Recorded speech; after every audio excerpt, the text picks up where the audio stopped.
A lot of pressure. Lindsay's an icon. Jamie Lee Curtis is an award-winning, legendary actor. But they make you feel so welcome and loved, and you kind of get to do your best work because they're so welcoming. So yeah, jitters in the beginning, and then just a lot of love and freedom once you kind of get through that hurdle. I heard Jamie slapped your butt on the first day. Is that true? Yeah, she gave me a good little love tap. It was... He got that palm print tattooed. Yeah. It's going to be there forever. I just learned that he got kissed by Jamie in the first one, so, Got that tattooed too. Yeah. It's, yeah. It's a rite of passage. A rite of passage? Rite of passage. It was just like you, watching the movie in the theater as a kid, and, for one, I never thought I'd be an actor, let alone act in the next Freakier Friday, but yeah, I just grew up with Lindsay, watching her and on a TV screen, and it's a real pinch me moment just to be able to do that opposite her and to be here right now. Oh man, we were learning, not using. Yeah. I haven't figured out how to mix it into my vernacular yet. Yeah, there was a bunch that we went through yesterday. A lot of the British ones were really interesting. Was it Ming? Ming, couldn't do it. Yeah. Still don't know what it means. What does Ming mean? Minging. Slang. No, slang. You ate that up? Yes. Yeah. We'll see. Body? Yeah, you bodied that? Yeah. But yeah, I don't know. We'll try. But I don't think it's a good look for us. I'm kind of somewhere in between. It's easier as the kids are getting older because you can kind of just speak to them on a level of okay, so this is what I need. This is where we're at. How do you feel? Good. Boom. Check. Great. But there always comes a time for a good no. Sit down. Enough. So there's always going to be...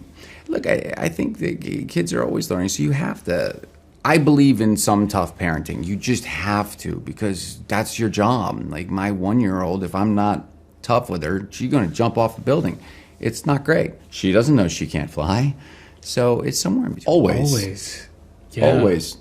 I think that's what people love so much about Christmas, is you just live in that nostalgia. When you were a kid and you got one or two great Christmases that just sat with you and just manifested and grew from there, and that just...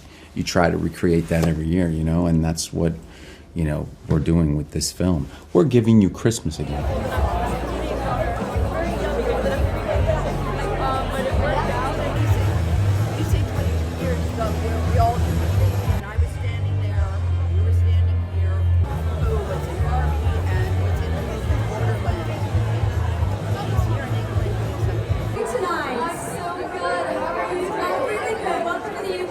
Myself. So it was really fun. I know, how cute. It was an incredible reaction that I had to. It just felt so overwhelmingly good and beautiful, and I felt so honored that people wanted to see a sequel for this movie. And looking back in the early 2000s, we're incredible. Was there something that you missed about that time? I'm happy today, I would say. And no, I think we always reminisce, but we don't have to always miss. Do you have any advice for the younger audience watching this movie now? Because I feel looking back at the Lindsay of the Freaky Friday, the first in 2003, is there anything that you wish to tell her that you know now that you didn't know back then? I would say, just breathe. It's all going to happen. Life is beautiful. For 4 years. I love London, and it's sentimental. What have you learned from the younger generation by making this movie? Well, I've learned some language.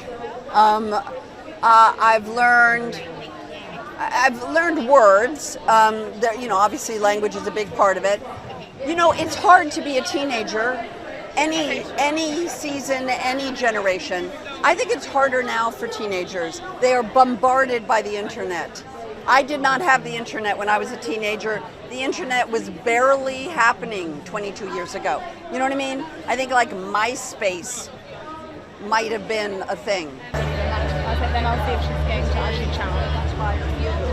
She's so good at teenage slang. Does It's she crazy. use it or like no? Yes, I think she does it ironically, but I can't tell because she's just like that. So we'll see. That feeling of togetherness is something that I feel is so important.